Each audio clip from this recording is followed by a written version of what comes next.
Olá, queridos e queridas. Meu nome é Ricardo Feltrin. Esse aqui é um canal de jornalismo, entretenimento, e hoje eu vou dar uma saída das áreas que eu costumo cobrir. Me deu um pouco de saudosismo de cobrir área policial. Vou contar para vocês um pouco do que eu consegui apurar. Infelizmente, né? Para quem não sabe, minha origem como repórter, tenho 33 anos como repórter, é justamente repórter policial, né? Eu cobria crimes lá no ABC Paulista ali nos idos de 1991, e infelizmente a maioria das minhas fontes, já se aposentou ou bateu as botas, né, esticou os cambitos, mas ainda tenho algumas poucas fontes aí dentro da área da Polícia Civil, e eu fiquei tão chocado, né, todo mundo está chocado com o que aconteceu aqui semana passada, né, a nossa, desse crime lá no aeroporto de Guarulhos, as pessoas continuam chamando ele de empresário, né, mas eu vou contar para vocês agora o que eu consegui apurar nos últimos 2 dias, né, que eu fui atrás, porque é um negócio tão chocante, né, e o que aconteceu tá rodando o mundo, né, tá em todos os países, estão rolando essas imagens aí, porque é alguma coisa absolutamente chocante. Você tá num aeroporto, o maior aeroporto do Brasil, um dos maiores da América Latina, se não for maior. Aí simplesmente desce um carro com um monte de cara, usando uma AK-47, aqueles fuzis, mataram um inocente, né, um motorista, feriram uma moça, né, deram 10 tiros na pessoa, dispararam mais de 20, um negócio absurdo. Então, o que eu consegui apurar, gente, é um tanto quanto chocante. Então vocês já sabem da história, né, ele vinha de Maceió, esse cara, Antônio Vinícius Gritzbach. Ele não é um inocente, não era um inocente, vocês sabem da história, né, é um cara que está envolvido aí no crime, cometeu vários erros, né, o primeiro se envolver com crime. Vinha de Maceió, estava acompanhado de uma escolta, é sobre isso que eu quero falar, com a namorada, né, desceu do avião, ali, vindo de Maceió, na saída ali foi massacrado, né. Morreu ali na hora, 2 tiros no rosto, outro nas costas, 3 na mão, um monte de coisa ali. Bom, que tenho certeza, a polícia tem certeza que tinha um informante dentro do aeroporto, outro informante dentro do avião. Isso parece que está certo. Estão sendo investigados, obviamente, os policiais que estavam com eles. Isso todo mundo sabe, né, todo mundo sabe que os policiais, inclusive parece que o 2 deles tinham saído de perto, né, na hora dele descer, então esses policiais, obviamente, vão ser investigados. Sabe, esse é o momento que ele leva o primeiro tiro. Isso aqui é a entrevista que ele deu para o Cabrini, grande Cabrini, né. Também descobriram ontem, né, que ele estava carregando 1 milhão em joias, né, tem esmeralda, turmalinas aí, rubis, pulseira de diamante, umas coisas ali, ó, olha o tamanho do rubi. Enfim, tudo isso a gente já sabe, tudo isso já informaram, né.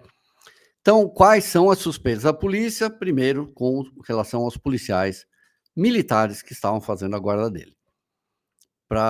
Esses policiais estavam com ele há 1 ano, e aí começa o que eu falei para vocês aqui, né, o grande erro dele, que ele cometeu. Bom, desde o ano passado ele não quis, ter os cuidados do Estado, né, a proteção de testemunha, porque ele estava fazendo delação contra o PCC, agora se descobre que 10 dias atrás também tinha delatado policiais civis por extorsão. Então, a suspeita um da polícia, que foi o PCC que fez isso e acabou. Suspeita 2 agora, porque ele fez a delação, que seria sido a Polícia Civil, né, rapidamente aí. A suspeita 3 que foi a Polícia Civil, PCC junto. Mas qual é o erro que ele cometeu? Bom, primeiro já falei, o primeiro erro foi ser um criminoso, estar envolvido no crime. Segundo, se envolver com uma facção criminosa e ainda afrontá-la, que é o PCC. O erro maior que, segundo a polícia, segundo minha fonte dentro da polícia, foi ele manter os mesmos seguranças por mais de 1 ano. Não não pelo julgamento dos policiais, nada, porque os parentes agora são suspeitos desses policiais. Porque é impossível que policiais militares que ganham tão pouco, né, que são pessoas que têm rotina, que os familiares não soubessem que eles estavam protegendo um cara desse daí. E isso facilitou o fato de serem sempre os mesmos, segundo essa investigação, essa pessoa que está a par das investigações, isso poderia facilitar com que criminosos, sejam do PCC, sejam policiais civis delatados ou qualquer pessoa que seja, se aproximasse de familiares e fizessem ou chantagens ou ameaças. Tipo assim, você vai ter que descobrir aonde ele vai, de onde ele vem, etc. Então vejam, o que mais pessoas podem estar envolvidas nisso, então a gente está falando, obviamente está sendo suspeita, é horrível essa cena, gente. Um horror isso. Mais gente suspeita, então vejam, o grande erro, segundo essa fonte aí, esse investigador, é que o fato dele manter, porque assim, ele acabou pegando confiança. Então tem um dos policiais que falou que foi chamado por um tenente em novembro do ano passado, né, em novembro do ano passado, então desde novembro ele estava fazendo. Primeiro é proibido fazer bico, né, porque o salário do policial militar hoje é uma fortuna, né, então tem que proibir mesmo. Segunda coisa, em dezembro do ano passado, gente, eles já tentaram matar o cara, né, vocês sabem, ele morava ali num apartamento de altíssimo padrão, no Jardim Anália Franco, e ele estava no meio na noite de Natal, ele acho que estava estourando rojões, né, fogos, e ele vai filmar na sacada e, de repente, estoura um tiro de fuzil que explode o vidro do apartamento, porque tinham alugado um apartamento no prédio da frente, 2 andares, aparentemente, acima do dele, para matar o cara. Você imagina quanto tempo os caras estavam lá. Então veja, quando o cara está jurado, né, não não vai escapar, então é isso. Agora o maior erro, então, que ele poderia ter cometido, ele deveria primeiro ter aceitado a proteção do Estado, né. Nos Estados Unidos, por exemplo, gente, ou você aceita, se você é delator, ou você aceita ou nem aceita a sua delação e, ó, o governo lava as mãos, se vira. Só que lá é um outro sistema, né, você muda de estado, eles tiram seus documentos, você muda de vida, eles apagam sua existência, seu número de previdência, você desaparece. De todos os arquivos, você desaparece do Google, some, sua existência não existe mais, seu reconhecimento facial, tudo. Aqui no Brasil não, ele não quis, ele quis pagar do bolso dele, e agora esses policiais são suspeitos e principalmente agora o que estão fazendo é ouvir os familiares desses policiais para saber o que está acontecendo, porque uma das grandes suspeitas é que alguém da família ali ou foi chantageado ou também pode ter sido corrompido. Ninguém está excluindo a possibilidade dos policiais.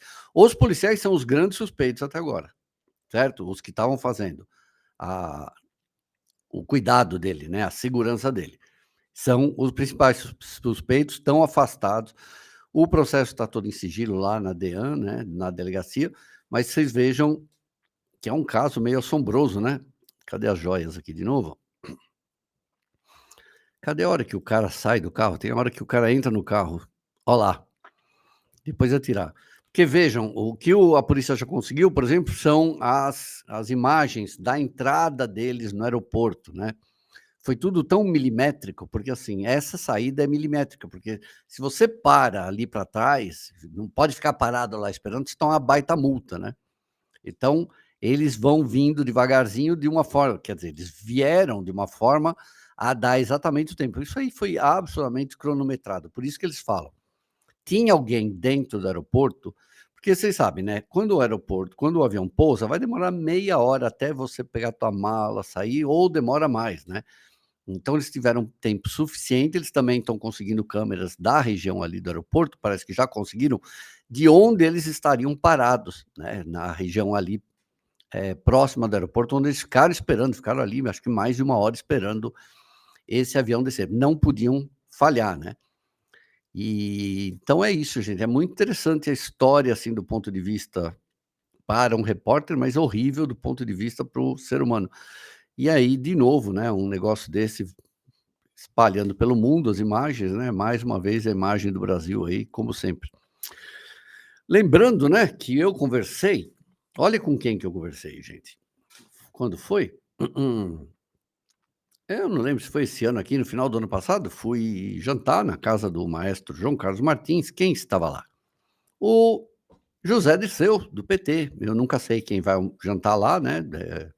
O maestro convida um monte de gente, jantei com um ministro, já jantei com um advogado, enfim. Estava lá o Zé Dirceu, ficamos conversando, e ele estava falando, veja, é o cabeça do PT. Ele falando que no Brasil já existe guerra civil, que é justamente isso daí, que existem 2 estados aí, o estado paralelo é o crime organizado. Interessante, né? Dá para perceber mesmo que se os caras param no aeroporto internacional da maior cidade da América Latina e vão lá, disparam e matam até inocentes, impressionante, né, gente? Esse é o nosso Brasilzil. Gente, de segunda a sexta, tá com saudade de fazer cobertura de polícia, mas é meio pesado, né? De segunda a sexta, a gente tem o Jornal dos Feltrinos aqui, ó.